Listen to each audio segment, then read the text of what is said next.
The radio static screamed like 1,000 whispers at once. "Is anyone out there? This is WZBH Black Hollow Radio. Please. Someone respond." The voice trembled through the broken signal. It was Elliot Kane, the midnight host. His hands shook as he clutched the microphone, eyes darting toward the soundproof window. The power flickered again. Only the red on-air light glowed, bleeding across the dark studio like a warning. Outside the glass, the hallway was empty, except for the faint outline of something moving in the dark.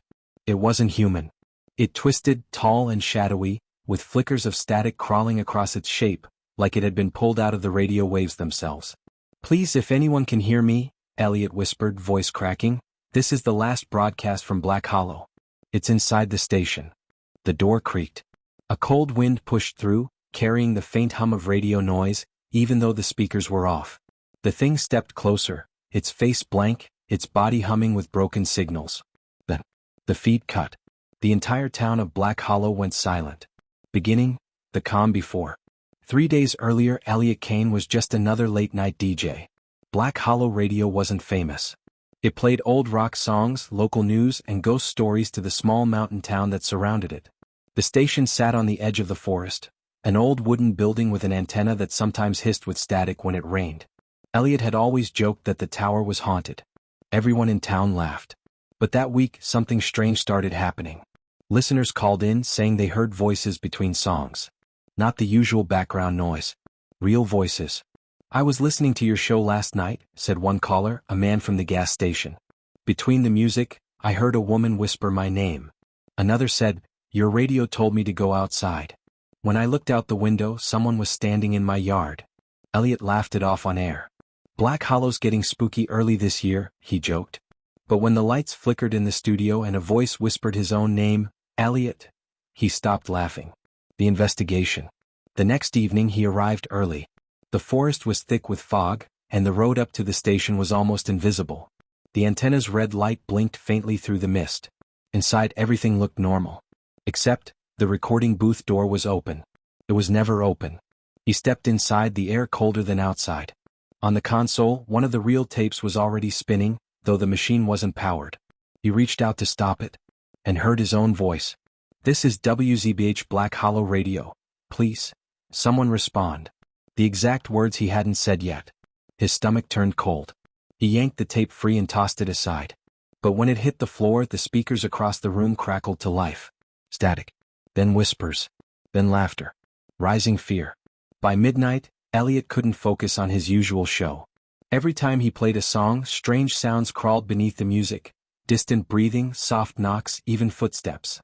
He switched to the news section to distract himself, reading headlines about missing hikers in the woods nearby.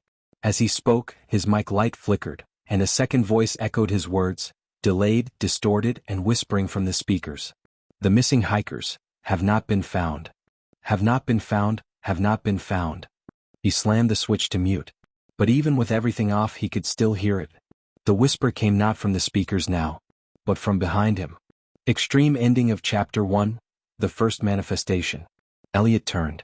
The studio lights dimmed, and in the reflection of the soundproof glass, he saw it. A tall, flickering silhouette standing in the hallway. Its body looked like it was made of static, its face melting in and out of focus like a bad signal. The air buzzed, every light bulb shaking as if about to burst. He stumbled back, heart pounding. The thing lifted its head, and his own voice came out of it. "This is WZBH Black Hollow Radio," it whispered. "And this is your last broadcast." The red on-air light burst into sparks, and everything went dark. Elliot woke to silence. Not just the kind of silence after power loss. This was thick, like the air itself refused to carry sound. The on-air light was dead, every bulb shattered, and the studio smelled like burnt wires. His recording equipment lay scattered on the floor, reels unwound like tangled guts. When he tried his phone, no signal. The digital clock on the wall blinked midnight, over and over. He stood up slowly, heart pounding. Then he noticed something worse. The static wasn't gone. It was coming from the walls. A faint whispering hiss pulsed like breathing through the metal and wires. Elliot pressed his ear closer.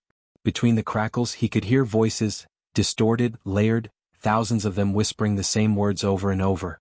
"Stay on the air, stay on the air, stay on the air." He stumbled back, knocking over a mic stand. The sound stopped instantly. Then from the main hallway the station speakers turned on by themselves. A familiar voice came through. His voice. "This is WZBH Black Hollow Radio. We're still here." The morning after, "Something's wrong outside." Elliot bolted for the front door.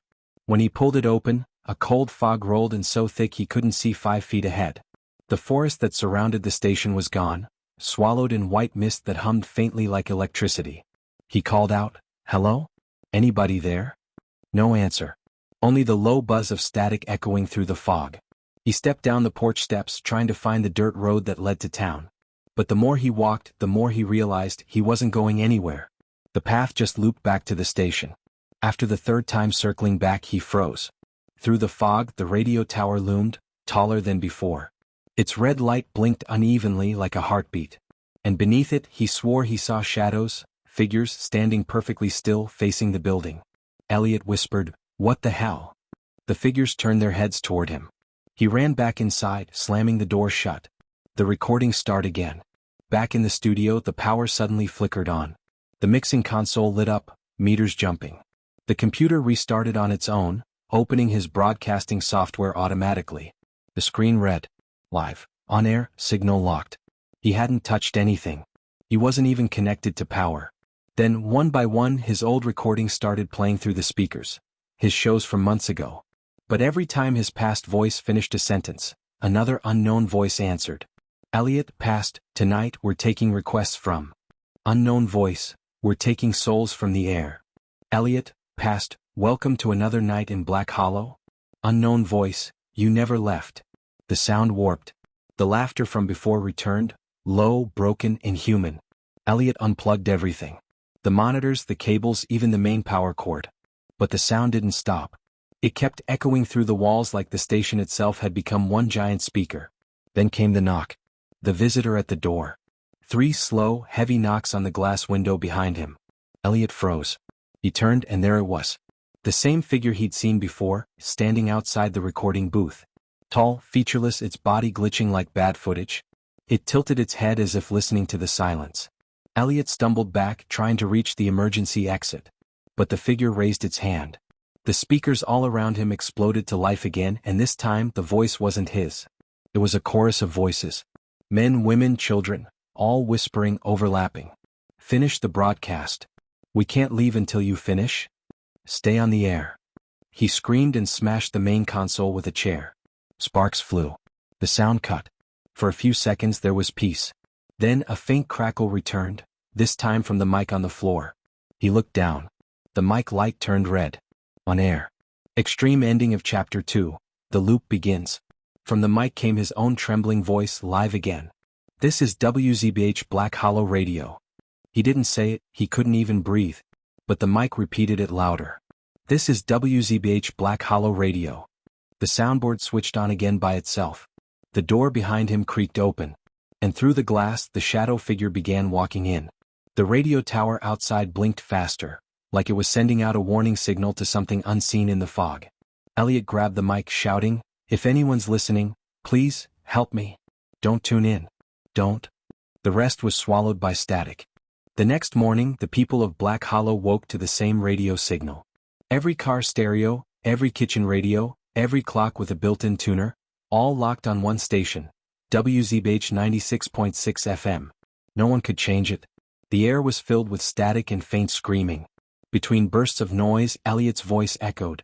"Please, help, it's inside the station, don't listen, don't." Then came silence. Then laughter. By noon half the town had unplugged their radios. But even then some swore they could still hear it, whispering faintly through the walls or through their phones when they weren't on. Black Hollow became quiet. Too quiet. And up on the hill, the red light on the station tower kept blinking, brighter with each passing hour. Inside the station, the endless loop. Elliot didn't know how long he'd been trapped. The sky outside never changed, it was always foggy, gray and humming. He hadn't eaten. He hadn't slept. Every time he tried to leave the building, the fog pushed him back, whispering like wind through wires. "Stay on the air." The studio lights would dim and he'd hear the static footsteps again, slow, dragging, circling him like wolves in the dark. He tried to destroy the equipment but it always repaired itself. The mics would switch back on, the lights would flicker red, and his voice would echo through the station without him speaking. This is WZBH Black Hollow Radio. He screamed at it, "Stop. Stop saying that." But the mic only replied with a distorted version of his own shout, layered with dozens of other voices, voices of people he didn't know. Some sounded young, some old, and one sounded just like himself, only deeper and broken. "You already did this before, Elliot. We all did." The truth in the archive room. Desperate, he ran into the old archive room, rows of dusty shelves filled with tapes dating back to the 1970s. The air smelled of mold and burnt ozone. He grabbed one of the oldest reels and played it on the last working tape deck. The audio hissed to life. At first it was just a man's voice, steady and calm. "This is WZBH Black Hollow Radio, signing on for the night." Then static. Then screams. Then silence. He played another. And another. Each one ended the same way, a DJ begging for help, the sound of footsteps, and then silence. Elliot realized, horrified, that he wasn't the first one. Every host before him had made the same last broadcast. The next morning, the people of Black Hollow woke to the same radio signal. Every car stereo, every kitchen radio, every clock with a built-in tuner, all locked on one station, WZBH 96.6 FM. No one could change it. The air was filled with static and faint screaming. Between bursts of noise, Elliot's voice echoed. "Please, help, it's inside the station, don't listen, don't." Then came silence. Then laughter. By noon, half the town had unplugged their radios.